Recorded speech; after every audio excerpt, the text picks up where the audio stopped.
정말 우리는 그 2009년부터 시작해서 정말 힘들게 기업을 유지해 오고 있었습니다.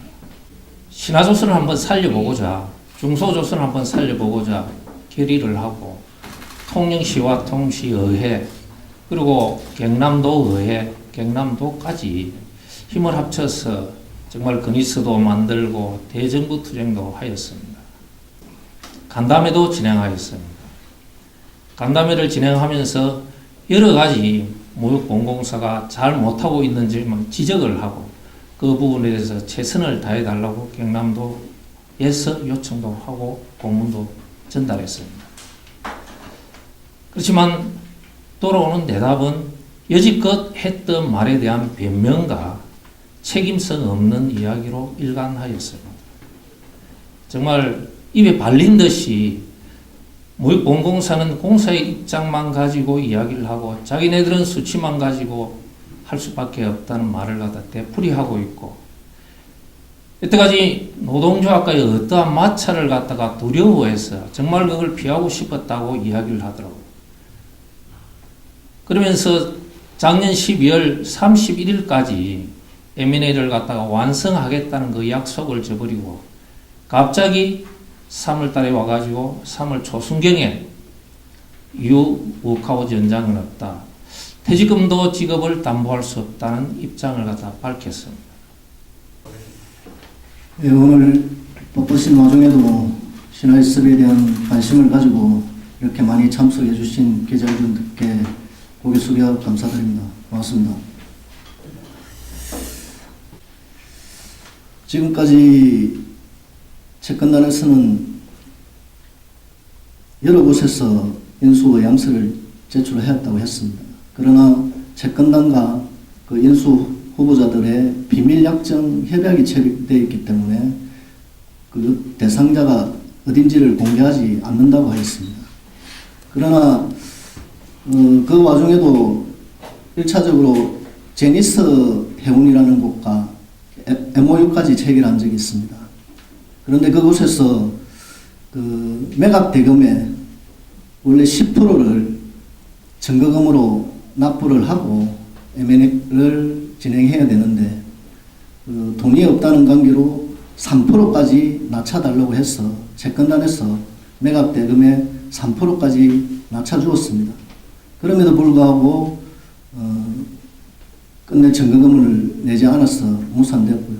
그 이후에 또 한 군데가 있었습니다. 그것도 3월 6일까지 두 차례의 증거금 납부 연기를 했습니다. 그래서 3월 6일 최종적으로 증거금을 또 납부하지 못해서 그것도 무산됐습니다.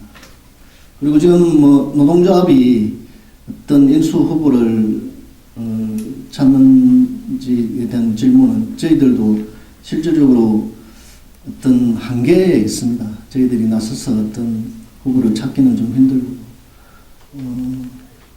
비공식적으로 좀 말씀드리면 노동조합으로 채권단이 아닌 노동조합으로 연락이 온 것은 있습니다. 그것을 저희들이 말씀드리기는 좀 힘들고 그것을 이제 저희들이 좀 자료를 주어서 좀 검토를 하고 있는 단계고 그 기본적인 검토가 되면 채권단하고의 접촉을 하기로 그렇게 되어 있습니다. 이것은 채권단의 이야기입니다. 결국은 노동조합, 그 다음에 고용 승계 문제, 이 부분이 최종적으로 걸림돌이다. 그래서 결국 M&A가 무산되었다. 이런 논리를 폈습니다. 그래서 저희들은 채권단에 양보안을 제안을 했습니다. M&A가 성사된다 하면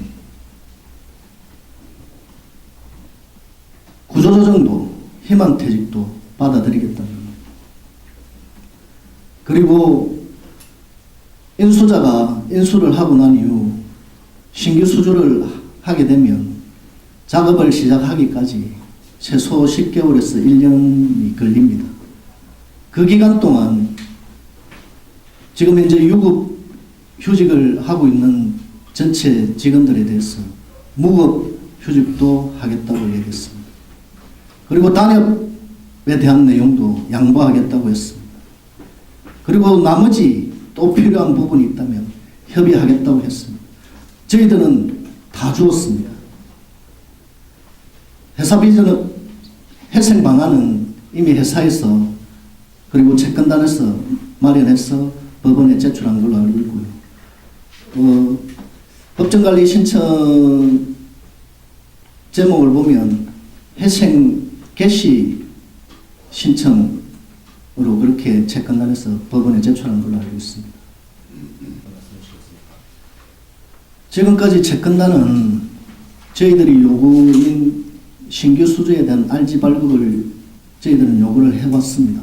그러나 채권단은 더 이상 신화에 대한 RG 발급은 하지 않겠다는 원칙을 세워놓고 회사 대표가 신규 수주 영업을 하지 못하게 막아왔습니다.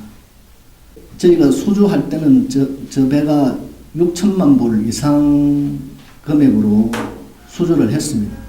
근데 조선 경기가 하락하고 물동량이 줄어들다 보니까 저 배를 기존에 계약했던 선주가 저 배를 취소를 했습니다. 취소를 해서 그래서 이제 다른 선주한테 다시 파는 것을 리세일이라고 그러거든요. 그래서 그 리세일 하는 가격이 한 3,500만 불 정도 절반 가격으로 떨어진 가격으로 리세일해서 팔게 됩니다. 만약에 M&A가 성사되지 않고 결국 파산으로 간다면 저희 노동자들은 이제 결국 벼랑 끝에 몰리는 거 아니겠습니까? 벼랑 끝에 몰리면 어떠한 우리의 생존권을 지키기 위한 투쟁은 그런 의지 속에서 그렇게 말씀드립니다. 그만큼 절박한 심정을 표현했다고 보시면 됩니다.